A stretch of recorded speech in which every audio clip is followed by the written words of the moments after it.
Okay, welcome po muli dito sa ating munting YouTube channel at ito ang Pinoy Firearms Instructor. At bago tayo bumati at magpasalamat ay gusto ko lang munang basahin ang ating content ngayon mula sa katanungan ni Robinson Mahusay. Ang sabi niya ay, Sir Elmer, okay ba na klase ng baril ang Armscore 38 Special made in the Philippines? Squares Bingham. Salamat po sa sagot. Okay, alaman natin yan kung bakit yung Squares Bingham ay naging Armscore at ano ba ang unang gun manufacturer dito sa Pilipinas at kung kailan pa yan. So alamin natin ang history niyan para malaman natin kung maayos ba yan o mahusay yan. So, gusto ko lang muna kayong pasalamatan sa inyong pagla-like at pag-share ng ating mga video dahil nakakatulong kayo para dumami ang ating mga subscribers. At maraming salamat din doon sa mga hindi nag-skip ng ads sapagkat nakatulong kayo para madagdagan yung ating revenues. Dahil ang ating YouTube channel ay ginawa ko para sa ating charity works na tinutulong natin ang revenue ng ating YouTube channel sa ating mga beneficiaries, 6 na estudyante na anak ng mga single parent. At least nabibigyan natin sila ng kaunting allowance para makapagpatuloy sa kanilang pag-aaral mula sa ating YouTube channel.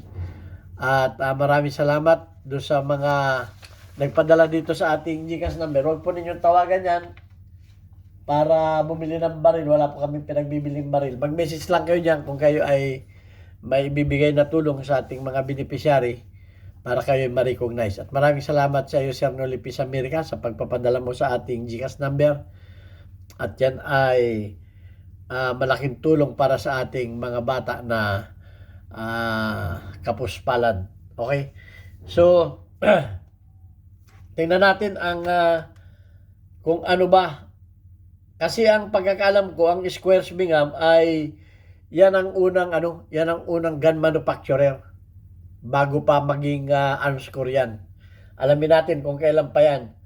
Ang sabi kasi sa aking research, ito galing sa Google, yung mga hindi naniniwala sa akin, ay huwag na kayong manood. Kasi may mga hindi naniniwala sa akin. Tapos, siyempre, para kayo maniwala sa akin, kukuha ko ng mga katibayan. Babasa ko. Ngayon, kumukuha ko sa Google. Hindi rin naman kayo na naniniwala sa Google. O anong saysay ba? Ba't pa kayo nanonood sa akin? Huwag na kayong manood sa akin dahil hindi rin kayo naniniwala sa Google. Hindi rin kayo naniniwala sa akin. Ay, anong kuha ninyo para sirain lang ako? Wala akong magagawa sa inyo kung hindi kayo naniniwala sa Google. Baka mas matalino pa kayo sa Google. Okay, ang sabi kasi dito sa Google, the first official gun manufacturer in the Philippines was Squares Bingham. Squares Bingham Manufacturing, which began its operation noong 1952. Hindi pa ako taon nito. 1952. After acquiring license from President Ramon Magsaysay, si Ramon Magsaysay pa palang president noon. It started at the Squares Bingham and Company Trading Company established in 1905. Yung Squares Bingham ay na-establish noong 1905. Yan ay hindi ang may-ari pa niya hindi ako nagkakamali ay yan ay Amerikano, US pa ang may-ari niyan. Kung hindi ako nagkakamali, tingnan natin. 1905 pa yan. And began its official firearms and ammunition manufacturing after World War. Pagkatapos nung 1905, after World War, ay nag-umpisa na silang firearms ammunition manufacturer na sila. Pagkatapos ng gera. Okay? Ang origin niya ay the company began Squares Bingham and Company Trading Company founded in 1905 that sold various goods including firearms. Okay, yung Squares Bingham ay nagbibenta ng mga sari-saring goods kasama ang firearms at saka mga bala. Business was brought by the Tuason family in 1941. Okay, so ang niyan ay ang bumili niyan ay Tuason family noong 1941. Mula sa Squares Bingham, binili ng Tuason family noong 1941. And the firearms manufacturing side was officially recognized in 1952. So, noong 1952 lang sila na-recognize. Okay, bagaman 1905 nag-umpisa yung Squares Bingham, nabili ng noong 1941, at noong 1952 ay naging official company na sila. Official license. In 1952, the company obtained the first official firearms manufacturing license in the Philippines. Yun. Which was granted by President Ramon Magsaysay. The company was renamed Squares Bingham Manufacturing Incorporated in the same year. So, yun. Nirename yan Squares Bingham Manufacturing Incorporated noong taon ding 1952. Product and name change. The first product was Bolt Action 22 rifle. Yun ang unang product nila, 22 rifle. Baka mayroon pa kanyan. Yan ay antigo na yan. Collectible items na yan. Bolt Action 22 rifle. 22 caliber rifle. The company was changed its name, Armscore. At pinalitan na yung pangalan ng Armscore Corporation of the Philippines noong 1980. So, noong 1980, yung Squares Bingham, ginawa ng Armscore ang pangalan na. Partly to help penetrate the US market, para makapag-penetrate sila sa market sa Amerika.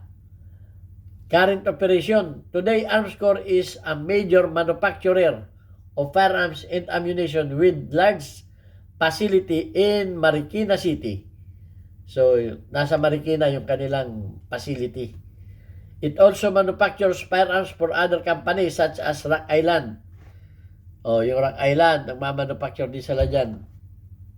So, yan, yung mga history niyan. Tingnan pa natin yung ibang history niya na.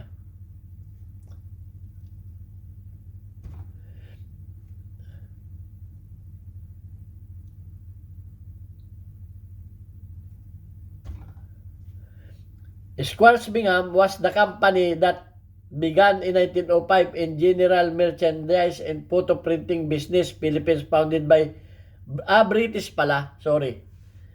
Ang pala nito, founded pala nito ay British, yung mga British na nag-expatriate sa Pilipinas. Hindi pala, pasisya na, mali tayo, hindi pala US, British pala. Nag-merchandise. Una pala yan ay photo printing business, Philippines, founded by British expatriates. And later expanded to sell sporting goods. At hanggang nagbibenta na sila ng sporting goods, firearms. Pero ang unang-una pala niyan ay photo printing. Tapos, bandang huli, nag-expand, nag-sell na ng sporting goods, firearms, and ammunition, and was purchased. Noon niya nabili ni Don Celso Tuason noong 1941. Noong 1941 pala, nabili na yan. 1905, ang may-ari pa niyan ay British expatriates. So, noong 1941, nabili na yan ni Don Celso Tuason, who was forced to pivot to selling clothing during Japanese World War II. After the war, the company was recognized as Squares Bingham Manufacturing. Ayun na, yung binasa ko na kanina. So, yan ang istorya niyan. Noong 1930, renamed Sportsman Headquarters expands to include sporting goods, firearms, and ammunition. 1941, Don Celso Tuason buy the company. World War II, the Japanese Occupation Force na-confiscate yung mga firearms, inventory, forcing the company to rely on its clothing line to survive. Nawala yung mga firearms, kinumpiska ng mga sa clothing na lang sila para makasurvive, clothing na lang. At noong 1952, nung pagkatapos ng World War, Tuason Company received permission to manufacture firearms, cartridge, and renamed Squares Bingham Manufacturing. Yun. Naging pagkatapos ng World War 1952, nirename na ng Squares Bingham Manufacturing Corporation. At noong 1960, Tuason sons Demetrio Carlos and Severino joined the business. The company is recognized and renamed the Arms Corporation of the Philippines. Ayan, ito na yung Arms Corp. 1985, Arms Corp opened its first US office and the Rock Island Armory brand acquired. Yun, nakarating na ng Amerika. So, kung titingnan natin, ang ganda ng history ng Arms Corp. Maganda ang history. So, kauna-unahang gun manufacturer sa Pilipinas. Squares Bingham bago naging So, tingnan natin yung mga tingnan natin yung mga baril na ang dami na ngayon nilang ginagawang baril. Ito, hindi ko na isa-isayin, hanggang M60 na, mga shotgun, ang dami na. So, yung mga revolver nila, Squares Bingham revolver, nagkameron ako niyan. Magandang klase. So, ayun, at hindi ko na isa-isayin yung mga baril nila. Dahil napakarami nilang baril. Yung Squares Bingham revolver nila, model 100D. Yun, isang maganda pa yan. Meron pa silang M1911. Ang dami nilang mga baril na ginagawa. So,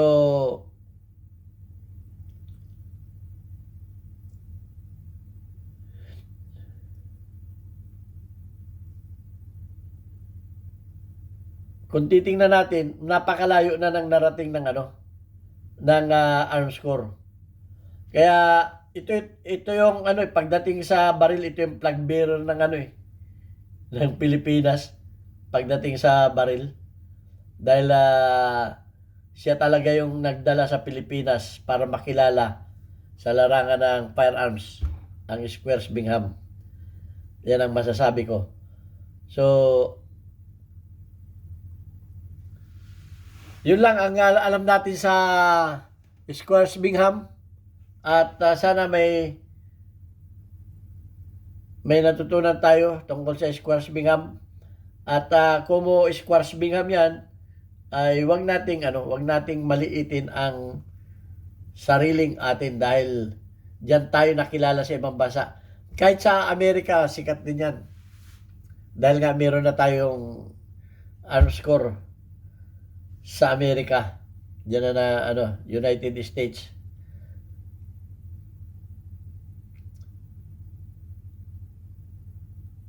So, hindi ko na isa-isahin yung mga baril dito. Napakadami na mga baril dito ng gawa ng Squares Bingham. Ayan, at tingnan natin yung hinahanap ko yung hinahanap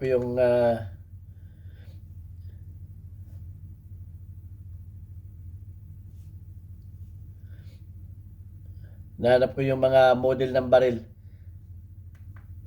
Okay, so hanggang dito na lamang yung ating video at babasahin ko lang yung ating mga community spotlight. At suma total, maganda ang Squares Bingham. Hindi matatawaran ang kalidad dahil 1905 post-World War, andyan na yan hanggang ngayon. Dahil kung ang isa kasing company na hindi maganda ang mga gawa, hindi yan magsusurvive. May nakita ko 10 years, wala na. Nagsasara na. Pero ang Squares Bingham, nagpapatuloy pa. Bakit?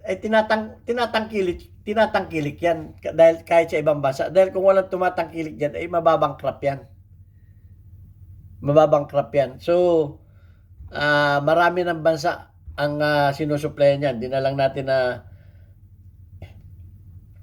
natin babanggitin dahil napakahaba pa yung So, ito ang ating mga community spotlight na lang. Shout out kay NDC, Noy Peace America, 71 ang engagement. Shout out kay Boy Cortez, meron kang 1 engagement. Shout out kay Norman Paul, meron kang 53 engagement. Shout out kay Al Abrasin, meron kang 4 engagement. Shout out kay Brian Butchipido, meron kang 33 engagement. Okay, at mag-share lamang kayo at mag-comment sa ating mga video para mapasama rin kayo dito sa ating community spotlight. At shout out sa mga kababayan ko dyan sa Pinamalayan Oriental Mindoro. Meron na tayo dyan Papa Burger.